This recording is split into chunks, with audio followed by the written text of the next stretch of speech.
এই মুহূৰ্তত মই মাজুলীৰ ইতিহাস প্ৰসিদ্ধ উত্তৰ কমলাবাৰী সত্ৰত উপস্থিত আছোঁ আৰু আজি শ্ৰী শ্ৰীকৃষ্ণৰ ৰাস যাত্ৰা আজিৰ পৰা আৰম্ভ হ'ব। মাজুলীৰ 19খন সত্ৰকে ধৰি মুঠ 59খন যি ৰাস মঞ্চ আছিলে সেই ৰাস মঞ্চসমূহত ভগৱান শ্ৰী শ্ৰীকৃষ্ণৰ ৰাস যাত্ৰা আজিৰ পৰা আৰম্ভ হ'ব আৰু ব্যাপক উৎসাহ উদ্দীপনাৰ মাজেৰে মাজুলীবাসীয়ে আমাৰ যি পৰম্পৰা আমাৰ যি ঐতিহ্য সেই ঐতিহ্য বজাই ৰখাৰ চেষ্টা কৰিছে।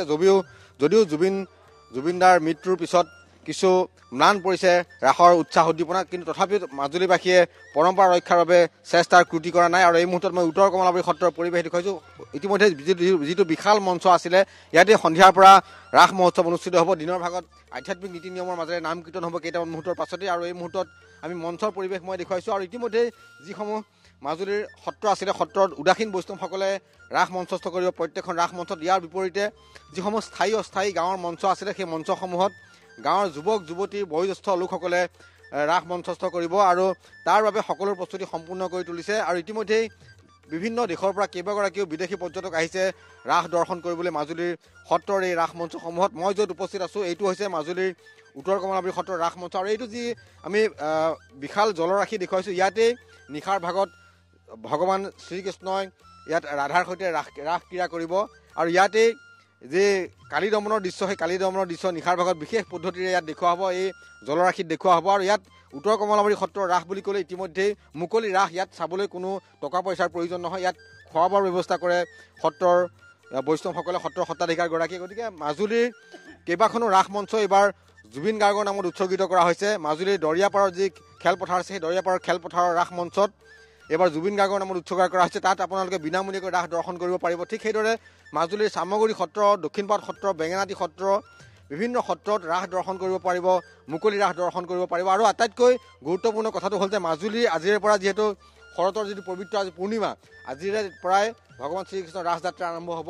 উত্তৰ কমলাবাৰী সত্ৰৰ বৈষ্ণৱ হিচাপে আপুনি এই মুহূৰ্তত কি ক'ব? ধন্যবাদ জনাইছোঁ। জয়যাত্ৰা সমস্তলৈকে শাৰদীয় শুভেচ্ছা জ্ঞাপন কৰিছোঁ। অতি ম্ৰিয়মান হৈ আছোঁ যে আমাৰ মাজৰ পৰা হিয়াৰ আমঠু জুবিনদা নাই। আমি যদিও তেখেতৰ দুখত ম্ৰিয়মান হৈছোঁ, তথাপিও আমি তেখেতৰ প্ৰতি শ্ৰদ্ধা জনাই আমি এটি অনুষ্ঠান ৰাখিছোঁ, শ্ৰদ্ধাঞ্জলি অনুষ্ঠান। গতিকে আমি ঈশ্বৰৰ গুণানুকীৰ্তন কৰিম বুলি যিহেতু আমি ভাদ গুৰু কীৰ্তনত যেনেকৈ আমি পৰম্পৰা হিচাপে আধ্যাত্মিকভাৱে পাতি আহিছোঁ, আমি এই ৰাস মহোৎসৱতো মাজুলী এক মানে দ্বিতীয় বৃন্দাবন হয় যেতিয়া শৰদ অহাৰ লগে লগে। গতিকে সেই আমাৰ পাৰম্পৰিক আধ্যাত্মিক এই কৃষ্ণলীলাখিনি আমি জুবিনদাৰ নামতে এইবাৰ আমি উৎসৰ্গা কৰাৰ কথা ভাবিছোঁ। গতিকে আমি সেই সকলোকে আমাক সকলোলৈকে আমি সাদৰ নিমন্ত্ৰণ জনাইছোঁ। মই মঞ্চৰ পৰিৱেশ এবাৰ দেখুৱাম। মই আপোনাৰ পৰা এটা গীত শুনিম, ৰাসৰ গীত। মই মঞ্চৰ পৰিৱেশ দেখুৱাব বিচাৰিছোঁ। এইটো মঞ্চ উত্তৰ কমলাবাৰী সত্ৰৰ শংকৰদেৱ কৃষ্টি সংঘ গ্ৰামাঞ্চল পুলকে দেখুৱাইছে মুকলি প্ৰেক্ষাগৃহ। এই মুকলি প্ৰেক্ষাগৃহত এই মুহূৰ্তত মুকলি প্ৰেক্ষাগৃহত সন্ধিয়াৰ পৰা ৰাস মঞ্চস্থ কৰা হ'ব। আৰু উত্তৰ কমলাবাৰী সত্ৰৰ ৰাস চাবলৈ বিয়লি ভাগৰ পৰা ইয়াত দৰ্শকসকলে ইয়াত ভিৰ কৰেহি।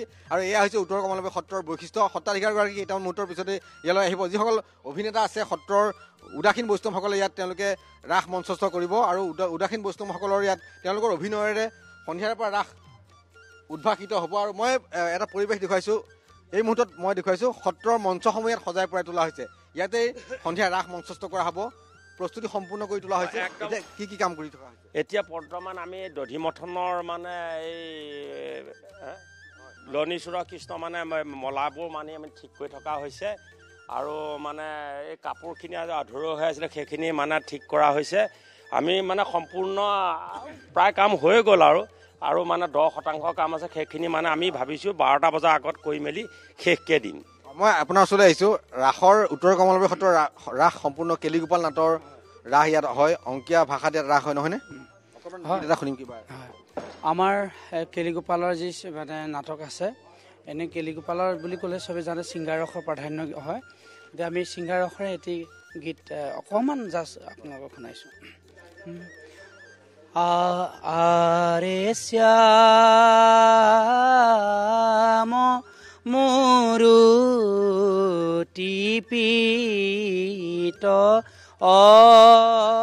অম্বৰু লাখা আৰে নয়ন পংকজ জ্যোতি শতশাখা। ধন্যবাদ জনাইছোঁ। মই এইটোহে মঞ্চ দেখুৱাইছোঁ। আৰু ইয়াতেই নিশাৰ ভাগত আপুনি বৃন্দাবন বৃন্দাবনতে ইয়াত গোপীসকলে নৃত্য কৰিব আৰু যিসমূহ ইয়াত মুখা আছে যিসমূহ মঞ্চ আছে এই মঞ্চসমূহ সজাই পৰাই তোলা হৈছে আৰু উত্তৰ কমলাবাৰী সত্ৰৰ ৰাসৰ মঞ্চ মই এবাৰ দেখুৱাব বিচাৰিছোঁ ৰাসৰ যিখিনি ৰূপসজ্জা আছিলে এই ৰূপসজ্জাসমূহ ইয়াত ইতিমধ্যে সাজু কৰি তোলা হৈছে আৰু যিসমূহ দৃশ্য আছিলে এই দৃশ্যসমূহ প্ৰাকৃতিকভাৱে বৃন্দাবন ইয়াত গঢ়ি তোলা হৈছে মই দেখুৱাইছোঁ কেৱল পুলকে দেখুৱাব এই বৃন্দাবনৰ মাজত নিশাৰ ভাগত নৃত্য কৰিব গোপীসকলে আৰু সম্পূৰ্ণ যি শ্ৰীকৃষ্ণৰ সম্পূৰ্ণ যি ৰাসলীলা আছিলে সেই ৰাসলীলা উত্তৰ কমলাবাৰী সত্ৰত ইয়াত প্ৰদৰ্শন কৰা হয় আৰু প্ৰত্যেকগৰাকী ইয়াত শিল্পী ইয়াত এই মুহূৰ্তত সাজু হৈছে উত্তৰ কমলাবাৰী সত্ৰত তেওঁলোকে ৰাস মঞ্চস্থ কৰিবলৈ কি ভাগত অভিনয় কৰিছা নমস্কাৰ আজি মই ৰাধা ভাগত অভিনয় কৰিছোঁ ৰাধা ভাগ আৰু কালিলৈ গোপী পৰহিলৈ গোপী ৰাধাৰ কিবা সংলাপ মনত আছে নেকি হয় ৰাধা সংলাপ মনত আছে মই প্ৰথমতে মানে যেতিয়া কৃষ্ণই লগৰ ৰাধা মানে কৃষ্ণ যেতিয়া কান্ধত ৰাধা বগাবলৈ বিচাৰে তেতিয়া আমাৰ ব্ৰজাৱলী ভাষাত গায় মানে কৃষ্ণ ৰাধাই গায় আহি স্বামী কৃষ্ণ সামাৰ পদতলে কন্তকে বেদল চলয়ে নাহি পাৰে জীৱন কৰি নিয়া যাওঁ মই ব্ৰজাৱলী ভাষাত উত্তৰ কমলাবাৰী সত্ৰত ৰাস ইয়াত প্ৰদৰ্শন কৰা হয় আৰু উত্তৰ কমলাবাৰী সত্ৰকে ধৰি মাজুলীৰ চামগুৰি সত্ৰত কেলিগোপাল নাটৰ আৰ্হিত ৰাস মঞ্চস্থ কৰা হয় গতিকে মই প্ৰত্যেকখন ৰাস মঞ্চৰ পৰিৱেশ মই কেইটামান মুহূৰ্তৰ পিছত দেখুৱাম কিন্তু এই মুহূৰ্তত আমি পুৱাৰ ভাগৰ পৰিৱেশ মই দেখুৱাইছোঁ মাজুলীৰ ইতিহাস প্ৰসিদ্ধ উত্তৰ কমলাবাৰী সত্ৰৰ পৰিৱেশ মই দেখুৱাইছোঁ ইতিমধ্যে সকলো প্ৰস্তুতি সম্পূৰ্ণ কৰি তোলা হৈছে আৰু আজি শ্ৰীকৃষ্ণৰ ৰাসলীলা আৰম্ভ হয় অৰ্থাৎ শৰৎকালৰ যি উৎসৱ মাজুলীৰ এইটো প্ৰধান উৎসৱ ৰাস উৎসৱ গতিকে ৰাস উৎসৱৰ বাবে ইতিমধ্যে সকলো সজাই পৰাই তোলা হৈছে এইখন নাও বিশেষভাৱে নাওখন সজাই পৰাই তোলা হ'ব নিশাৰ ভাগৰ নাওখন সজাই পৰাই তোলা হ'ব আৰু নিশা এই নাওখনতেই ইয়াত কালীয় দমন যিটো দৃশ্য আছে ভগৱান কৃষ্ণ ইয়াত কালীয় দমন কৰিব কালী নাগক ইয়াতে বধ কৰিব আৰু সেই সকলো যি দৃশ্য এই দৃশ্য সজাই পৰাই তুলিব কেইটামান মুহূৰ্তৰ পাছতে আৰু হয় ৰঞ্জন বৰা আপোনাক এই মুহূৰ্তত ধন্যবাদ জ্ঞাপন কৰিছোঁ